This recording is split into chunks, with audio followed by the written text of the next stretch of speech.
Well, welcome back, everybody, to another episode of Meet the Author. Today, I have Tillie Cole with me. Tillie, thank you so much for Yes. jumping on with me. Yeah, thank you for having me. I'm so excited. Yeah.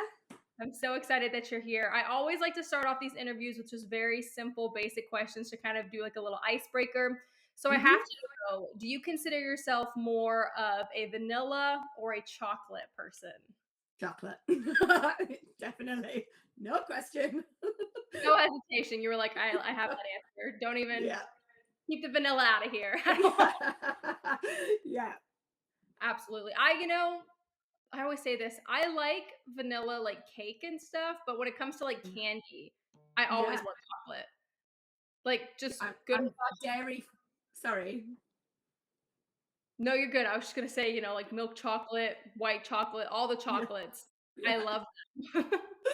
I'm dairy free now, so this is the problem.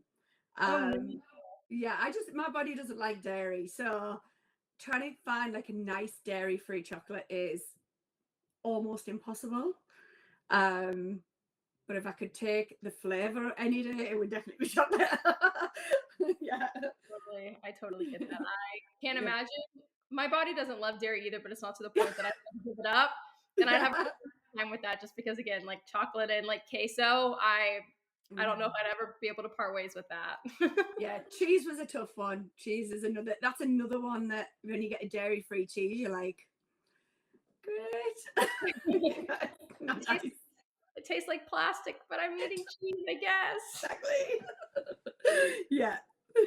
Well, thank you again for jumping on here today. I'm so excited to talk with you. For anyone who maybe this is their first time, they're stumbling Mhm. upon this podcast or this YouTube, and maybe they've never had an introduction to you, just give us a quick rundown of who you are and kind of how you got into writing. Okay. So I am from England, but like the very north, so quite near the Scottish border, which is my accent is kind of like a mix of English and Scottish. So if people are like, where is she from? And it made things worse because my mum's English and my dad was Scottish. So it kind of thickened that up a bit. Mortal enemies, but they're united in marriage. That's good. Um, yeah, so I live here now, but I've lived all over. I was a teacher for years, high school here in the UK. And then my husband was a professional rugby player. So we ended up moving around a lot for his job. And then we ended up in Italy and from there, Canada. And that's where my career took off as a writer. So basically, I went over as a spouse and I had to wait for my work visa before I could work again. So it was meant to take about 3 months and it took 10. So that's when I started writing and I self-published in Canada and then yes, the rest is history. I never went back to teaching again after that. So I did for a very short period, but then I decided to do this full time and moved to Texas after that, Austin, lived there for a few years, had my son, realized we needed family help because raising a kid's tough. Um, so moved back home. And then, yeah, that was 6 years ago now. That's So I've been awesome. here. Yeah. So a bit of a roundabout kind of journey, but yeah. You really have lived a lot Yeah. of places. Yeah. Do Yeah. you have a Lived a lot. favorite place that you've like lived or maybe not lived but like visited since you've traveled a lot? Um, I do love Italy. I can't deny. I didn't want to ever leave there, but my husband got a job in Canada, which I loved, and I loved Austin. Austin was like it's this kind of hippie, creative place, and I absolutely loved that. But being a Brit, the weather was tough. Like it was so funny. We went from Canada, which is like minus 35 in the winter, to America, Austin, sorry, which was like for someone who's from a temperate climate, that was pretty brutal. I'm from Um, Texas originally. yeah. I live in Oklahoma now, but I'm from All Texas. right. So I'm Yeah. from the Dallas area, but I have a lot of Right. family in Austin. So I get it. The summers, they are hot. Yeah. Yeah. They were hot. I loved it though. I kind of just like traveling full stop, but I think if I had to say my favorite, it would probably be Italy. It's just everything about like how they live, Um, it's a much slower pace of life. I liked it out there. Yeah. That's awesome. I'm going to Italy, I think, for the first time this fall in November, so I'm very excited. Oh, yeah, you'll love it. It's gorgeous. It's absolutely, and the people are just like the best people. It's so nice. I'm actually going to the UK too. I'm going to London first, then Yeah. Paris, and then to Rome. Oh, So I very see. excited. They're good cities. Yeah. They're brilliant cities to do. Yeah. Yeah. Love all of them. So exciting, so exciting. Well, Yeah. talking a little bit about your writing career, obviously that's the whole point today that we're chatting about. So you Yeah. were a teacher, you were waiting on your visa, you decided to start writing. What was that Hmm. process for you like? Have you always really been into reading books and you were just like, maybe Hmm. I'll give this a go as an author, or kind of walk me through what was that process like? You know what? I want to write a book. Yeah. I always was a huge reader. Always. Very fantasy and paranormal based reader, not a huge amount of kind of romance, if you like. And then I suppose with that first wave of indie authors that came out in like the early 2010s, I started getting into like more I can't even remember why I started reading a romance, and I can't actually remember which book it was. Um, but then I did the whole 50 Shades, and then from that it was just a domino effect. And it just got to the point where I was reading so much because I wasn't allowed to work, and everyone I knew was at work. My husband was at work 12 hours a day, and I was like, right, I'm bored. So I would read so much to the point where my husband joked that I was going to bankrupt us because I was like reading one or two books a day because I was just like, at home. And then I don't know, I just in a wave of whatever, I thought, I think I could write one. I'm quite a creative person. Never written in my life before at all. Never had aspirations to be a writer. And then, yeah, 6 weeks later, I had a book, and I just loved the whole process. Um, Obviously, in the last 11 years, I've learned to be a better writer than I was for that book, for sure. Um, but then looked into, do you do queries? Do you try and get it traditionally published? Do you try and get an agent? And then it was just an offhand comment of a friend I had back in Italy who mentioned Kindle and how you can upload your own. And then I realized a lot of the authors I'd been reading were indie authors. So I kind of took that plunge, and then yeah, within a few months I had a bestseller, and I was like, oh right, I think I can do this.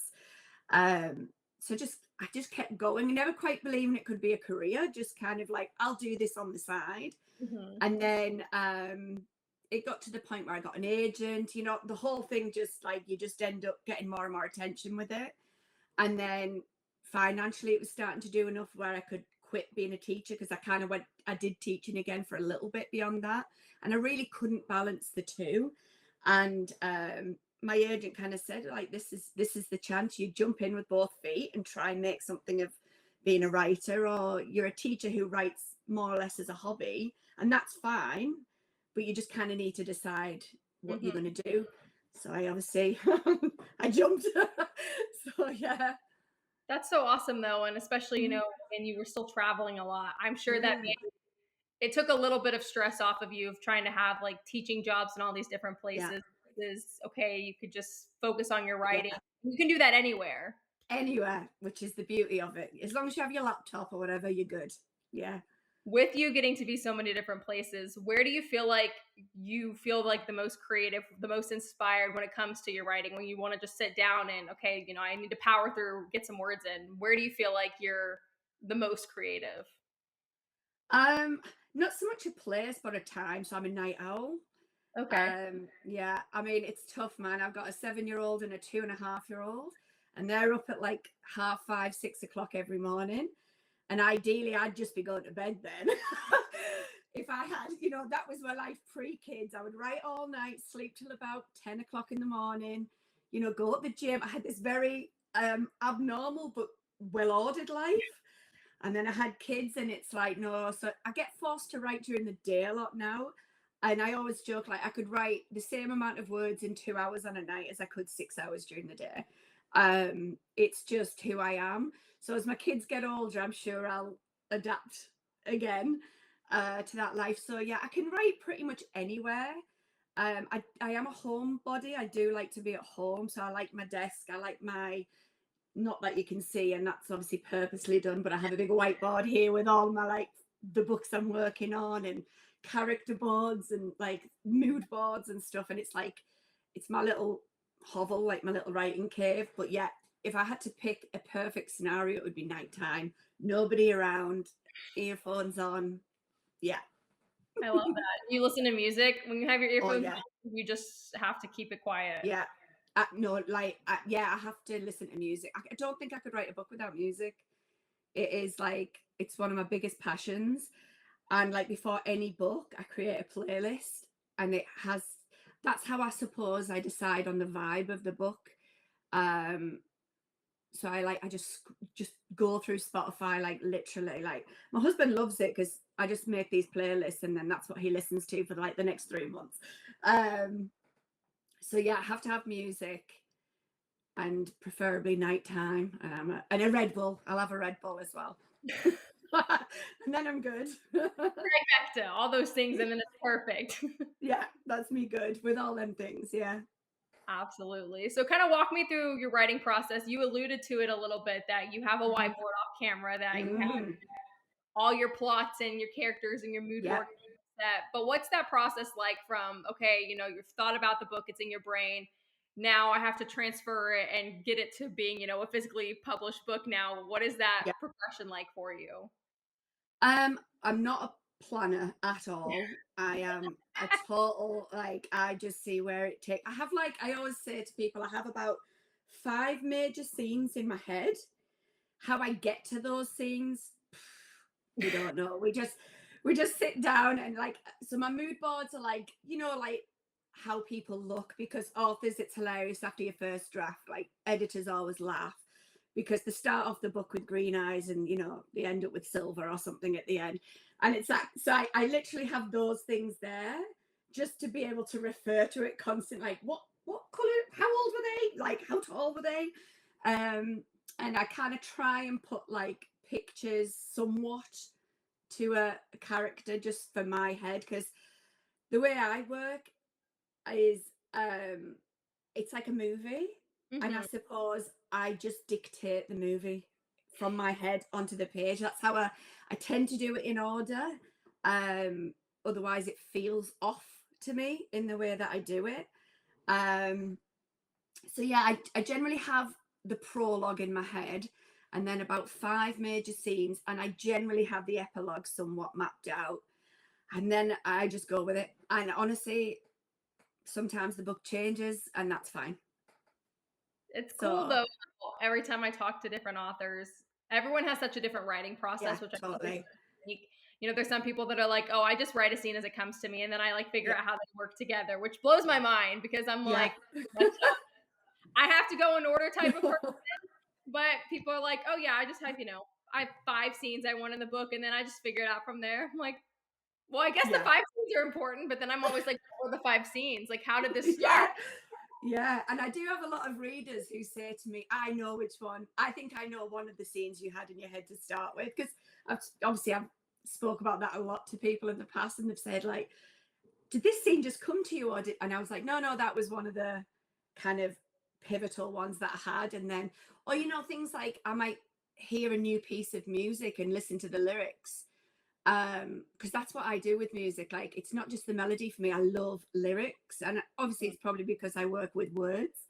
But I love listening to lyrics. Like, so people who I find like, um like people like Ed Sheeran or Taylor Swift, or people who actually tell a story with the songs. I love like folk music, things like that. Noah Khan, I'm obsessed with. Like, people that tell a story through the music, and then I feel like, oh, and that sometimes can just jog something in terms of a scene, or um yeah, or I might see a poem some random place, and it's the same like A Thousand Boy Kisses. When I wrote that, I remember I had an awful case of writer's block, and I didn't know this scene that I wanted to write next, but I knew it had to be a really, really pivotal moment. And it was, there's a beach scene in it, and I needed it to be a huge scene in the book, and I knew it was going to be at the beach, and I knew certain aspects, but I didn't know the kind of overall theme of it. So my husband was like, take a break, just come and watch TV for a night, we'll get a takeaway, just sit down and just kind of chill out. And we were watching a film, and to this day, I can't actually remember what film it was. And the Footprints in the Sand poem came up in it. Well, if you've read the first book, or for any of the readers watching this who've read it, that is such a huge part of that book. And that came from me stressing about writer's block and forcing myself to take a break. And I was like, yep, that was someone up there was telling me to see this tonight, and it became such an overarching theme of the whole book. So things like that can completely shape the book, and I'm at that point well into it. So That's yeah, really crazy how that can happen, though, that you can mm-hmm. be so far into something and Mm-hmm. you have an idea of what you want it to look like, but you're not like fully there. And Yeah, then just one moment, like either, being in a coffee shop or just one scene or, of a movie, just yep, literally one pivotal moment that you just yep, right place, right time, saw the right thing, and it yep, changes the whole game. And then obviously that book has blown up, like for yeah. obvious well, and people love it. But that you had such a pivotal thing for Mm-hmm. that book just because of one night. You were like, I just need a break. I've hit a wall, and I am writing at this point about 12 to 15 hours a day. I'm tired and I don't know what to do. And then I remember I watched that thing, and then I went straight upstairs to the office and wrote that scene. So I technically didn't give myself much of a break. And I just remember, I remember it just like slotting into place and going, I was meant to see that. That is such a, and now like I can't imagine that book without that scene. Yeah. So Shapes. it's yeah. That's so awesome. So let's talk Mm-hmm. obviously about A Thousand Boy Kisses because I feel like Mm-hmm. that changed probably a lot for you. What was it Mm-hmm. like? You put that book out there and then saw so many people's responses. It's a book that makes a lot of people cry. They have a lot of Yeah. emotions. Okay, like what was that response like for you, knowing that you put such an emotional like piece of work out to the world, and then you see everyone start responding to it, and they're like, Tillie, why did you do this? Yeah. Because it's funny, up until that point, I'd written a lot of new adult, and most of it was dark romance, and that's kind of what I was known for. And then we just had a lot of illness in our family, a lot of terminal illness. And it was one of them things where you tried not to feel like you were somewhat cursed, but it got to a point where it was so many people in my immediate family. And then my husband's father, he passed away as well in that time. And it just felt heavy. Everything felt heavy. And it just felt like, there was 5 people in the space of about 4 years that got cancer. Hmm. And 3 of them passed away. And that was a huge hit. I have a very small family. That was a huge hit. And my parents both had it. My mum, luckily, is in remission. She's great and still is to this day, touch wood. But my dad had a form of incurable cancer, but he was kind of coping with it. And it was kind of like, as long as he kept responding to treatment, he could keep going. So we got to a place where it had been really rough, and I just felt like I wanted to somehow kind of get it out of me, if you like, what we'd gone through. And obviously, the best way I know how to do that is writing. Hmm. And I remember saying to my husband, it was in Austin, Texas, I said, I've got an idea for a book. And it's like a YA. And he was like looking at me like, what? Like, you write majority dark or, older kind of, And I was like, no, I think I'm going to do it. And I remember when I announced it, and everyone was a bit like, okay. And I was like, no, it's a tearjerker. And then I put it out, and it completely changed my life. It was like, I'm so sorry. You can hear my kids running wild outside. So I do apologize for that. So yeah, it did completely change my life. And that was back in 2016. And then it wasn't until Book Talk that it kind of resurfaced. And yeah, I think it went viral because it was making people cry. People wanted to see if it would do the same for them. But as much as it being kind of, I suppose, a bit of a challenge or whatever it became, I think people genuinely took something from it, because who hasn't been touched by something in Yeah. their family's life, whether it be cancer, whether it be something else, something that kind of has been a big moment. It could even just be someone, a friend, and I think that's how it stayed with people, because it's a shared experience just written through a fictional novel, if you get what I mean. Mhm. um and yeah, and it's debatable whether it's a happily ever after, which is a no in romance books particularly, but I like to think it is. Some people don't agree with that, but again, that's another good thing, because it's I'm quite a spiritual person, so I very much wanted to make the book somewhat magical in a way. um so I'm really pleased with the way it came out, and I'm so happy that people are getting something from it, because it is such a personal book, and it's hard if you write a personal book and people criticize it. But Mhm. then anytime you put work out, into the world, people are going to criticize it. So, you know, I've had to develop a thicker skin, because majority of the scenes in that book are based on real scenes from our family. I've Mhm. just obviously molded it more with Poppy and Rune in the book. Um, so yeah, I'm super pleased, out of all the books that I've written, that that's the one that did kind of explode, because it is definitely the most meaningful to me. Um, and you want to do that as a writer, or at least I do. I like putting something out that I think people can relate to, especially about such an awful subject matter. Um, so yeah, I'm happy it's finding its way into many people's libraries. I think you worded that perfectly, especially as an author, you obviously want books to be relatable to people, because that's why books do so well, is when people can like envision themselves or envision something that they've gone through in a Hmm. book, but especially with something like hard to talk about, like Hmm. something that people don't necessarily want to talk about, like harder subjects, just upsetting, sad subjects. That's what people a lot of time try to maybe escape from. Yeah. Um, but in a way it's kind of like a form of therapy, I feel like, for people, because they're still able to read and in a way kind of express their own emotions and connect with the story, that's something similar that they had to go through, but it's not exactly their story, but it's still therapeutic to see, okay, I'm not alone, this is still fictional, Yeah. but it's obviously based off of, real life things that you were going through, and so many people probably connected to it at a deeper Yeah. level because they were able to find bits and pieces of themselves or someone that they knew. And, you know, it wasn't necessarily happy the whole time, but like you said, you think the ending, does end happily and can be Mm. controversial for a lot of people, but you're the author. You knew what you wanted to do Mhm. with that and you stuck to it and you stuck by it. I think that's Yeah. awesome. But it's so special to see so many people, I think just like you said, worded it perfectly, that they were able to take something from that, because Yeah. even if it's a hard book and a hard topic to talk about, like it still touched so many lives. Yeah, I think it gives people permission to cry in a outlet. So people, this sounds awful, but I think sometimes when you've gone through something traumatic, and it kind of relates to Broken Pieces, which is obviously the second book and why I wrote it.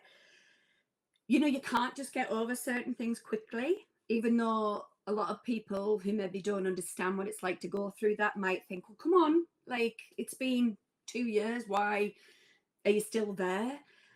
And I think it gives people permission to really dig into those feelings again through a book. Because if you're crying at a book, people go, oh, yeah, it's a sad book. She's crying through a book. And you're like, well, no, she's probably not. She's probably crying for her family or for herself. And it just gives people that outlet and that permission to do it in a way that they maybe don't feel judged about, if you like. And I have a lot of people who had lost people over a decade ago, and they said, I felt better reading that book because it genuinely just gave me permission to just release it. Um, so yeah, I like that it does that for people. And I do know the end is controversial. My my original editor was like, do not write this epilogue. I was like, I'm writing it. And she was like, I hate it. I was like, that's fine. I love it. And you're going to be on either side of that camp, and I can't help that. But um like I said, you know, I I'm quite a spiritual person, so I was like, no, I'm going to go down this road, and if it blows up in my face, there we go. um, but yeah, Feel I think it's strongly about it, and it's one of those things yeah. that, like, this is how I want it. I'm not gonna let anybody change my mind. And I think as an author, like, when you know this Hmm. story is yours and it came from, your heart and your experiences, it's like when you know something, you can't let anybody tell you one way or another. Even if it Yeah, makes people not love it as much as they could have, because they're gonna be like, the ending, I wish the ending was different. It's like yeah, that's too bad. That's the story I needed to tell exactly how I needed to tell it. And you can either yeah, love it or, like that's yeah. how I needed to get it out. Exactly. I was like, no, I'm not changing it. And I was a bit nervous on release, when it first got released. But the advanced readers had kind of bought into it. So I was somewhat like, okay, I think it's going to be okay. But yeah. How did it feel to go back after, obviously, the original, Boy Kisses? It comes back, that's 2016, you said. And now Hmm. we're just now, going to Broken Pieces.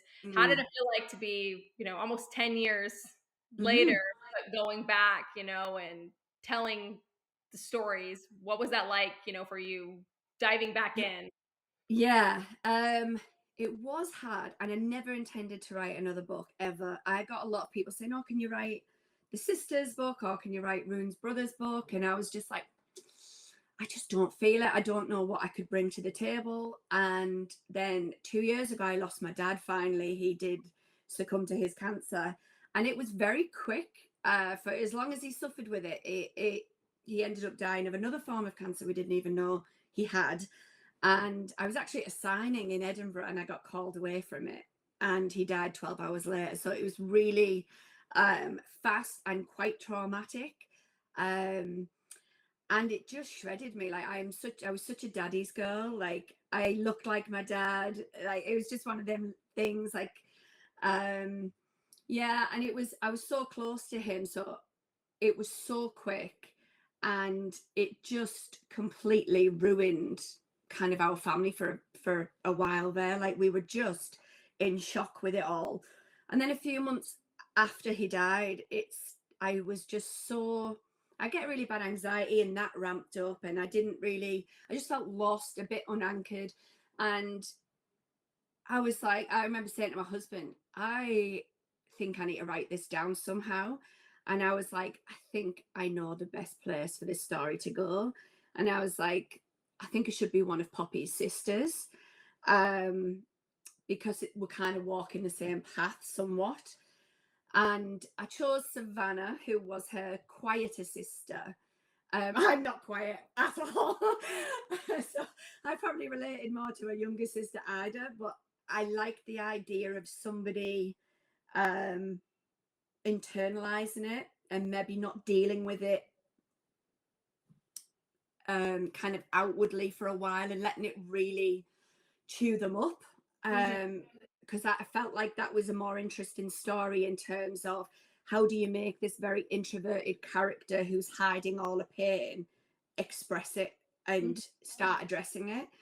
And spoke to my agent, and obviously all my publishing houses were really excited about the prospect of it. And I thought A Thousand Boy Kisses was the hardest book I'd ever written, but this was brutal.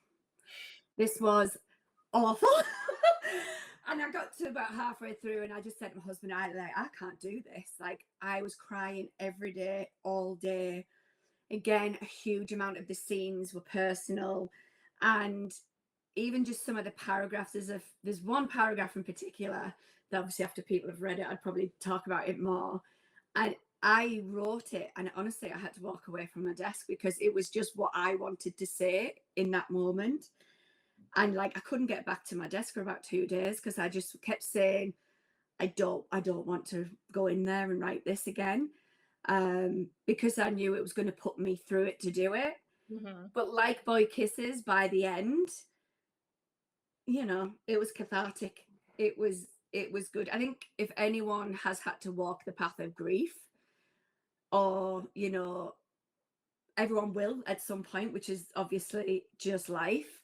I think it's a good book. I've actually based it on the 5 stages of grief, Mhm. which I haven't really talked about a lot or anything like that. I was actually interested to see if people picked up on that. Um, and it's kind of like I tried to fit the storyline to show how we express all the different avenues of grief and things like that. But the end is hopeful. It's not as tragic as Boy Kisses. I say Boy Kisses does that, and hopefully Broken Pieces does that. Mhm. So I see them as companions, and I just hope people like it because obviously today in the US it comes out. It's been out here just under a week here in the UK, and it's done amazing, and I'm so proud. So I'm hoping now the US and Canada and everyone else who's getting it, I hope they find the same thing in it, especially if you've walked the path of grief. I think it again, I think people are going to resonate with it. I think just what you said, yeah, I mean, people are gonna resonate with it, and I'm also someone I lost my dad very suddenly, almost 3 years ago now, in a motorcycle accident, so there and Oh, gone. sorry. Uh, Yeah.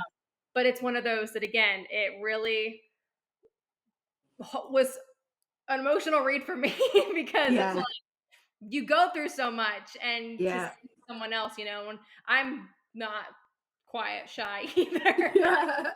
I am very bad about like internalizing things and stuff like that. And so I was able to connect with the character too. And just like, you see yourself, just like you said, so many people will catch on to, even if it's little things, you find Mhm. yourself when you've gone through grief and you've gone through stuff that it's like relatable and you're able to connect.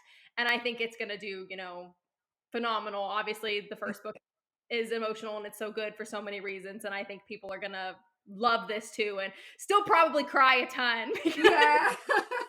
It's still that kind of, yeah, cathartic cry, hopefully. But, it's needed it's like, sometimes. It's needed sometimes. yeah. Like you Yeah. quite literally, I get the best feeling sometimes. It's weird as it sounds. Yeah. Have a book just make me sob Mhm. uncontrollably.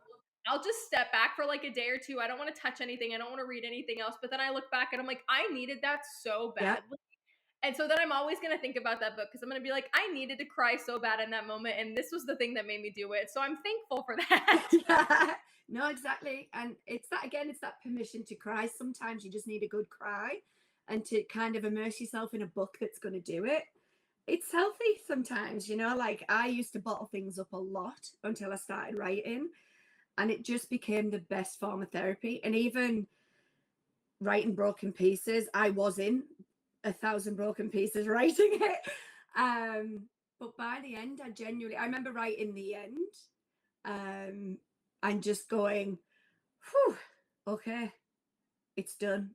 Like, I feel better for writing that now. And seeing characters that at that point I'd lived with for such a long time feeling stronger and feeling, that they could live again, it does give you, I don't know, it gave me more strength in that moment, if you like. So yeah, I think they're hard topics to talk about, and I know, some people like, including myself, like rom-coms, like fluffy books, and I love them, but sometimes I just want something I know is going to rip me apart, or it's going to make me think, or it's going to make me look at life differently. So I think books like this do have the place in romance, as much as they're, I suppose some people are like, is it romantic? And I was like, I think it is. I think two broken people finding themselves after the very worst things that have happened to them. It brought me and my husband closer when we both lost our dads. So it's just one of them things where I think Kale says it in the book where, or I don't actually, maybe Savannah says it, I'm not sure, I can't remember that. But basically, grief, it's a club that no one wants to be in, but that we all will be at some point in our life. It's just a question of when. And I think for a lot of people, they're already in it. So it's nice to relate, I suppose. And I think you said it perfectly, two broken people finding that's still a romance story. That's still love. Yeah. Just because we've gone through things and had experience doesn't mean, Mhm. we're broken forever and that everyone deserves to find love, deserves to find their happiness, and grief, Mhm. as hard as it is, it doesn't define us. It doesn't, Yeah. change everything. And so I think how you just said that is perfectly that it ends positive and it lets Mhm. two broken people kind of Hmm. bend and take each other, through those processes and that stages of grief, how you put it together in the story for people. By the end, it's okay, it's acceptance and Yes. moving on, and it's not forgetting, but it's Yeah. continuing your life. And I think that's beautiful how you did that. Yeah. And you have to move on. You have to move on. It isn't a kind of choice. You have to move on. So you have to find a way to do it. Likelihood is you've got other people relying on you, so you can't be down for the count forever, and you don't want to be. And my dad would have hated how badly we took his death. So it's kind of like you have to learn how to do it, but sometimes it just feels like you're stuck in darkness and you really can't see the light to get out. So if this book in any way just helps somebody find that way out, even to just start processing it, just to start that journey of like, okay, I think there's some things here I need to really start addressing in my life, then job done, you know. I think that's awesome. I think it's Mhm. beautiful that you've taken difficult and hard things in your life and you've turned them into stories that so many people can connect with. And as a Mhm. reader and someone who has also gone through, challenging Mhm. times and dealt with grief, I think it's fantastic that I have also been able to relate and connect with those characters in these stories. So I think it's incredible that, like I said, it was very hard for you, obviously, because you were Yeah. feeling so much, but that you channeled that into something beautiful, because now so many thousands and thousands and thousands and other people can relate to these characters in a way like you too. Yeah. Thank you. So special. As we're kind of wrapping everything up here today in our talk, Mhm. is there anything that you want to say to readers now that this is probably going to get posted on Wednesday, but we're talking on Tuesday, so it's out in the world now? Is there anything that you want to say ahead of Broken Pieces coming out, or just in general to readers? Just like wow, because like I always loved my career as kind of this indie author just bopping along, and then the support over the last 4 years in particular has just been so off the charts. It's kind of like things are happening, you know, in my life that I can't even believe. Like Boy Kisses is obviously coming to Netflix. That was announced a few weeks back, which is still the most surreal thing I think has ever happened to me. But just everything, like the support for this novel in general, has just been so huge. And it's just, I don't know, I'm in awe. I never thought I would have a book, or hopefully now two, that can resonate to that extent. And like I said, it's really special to me how it's done and how readers are finding it, because it meant so much to me.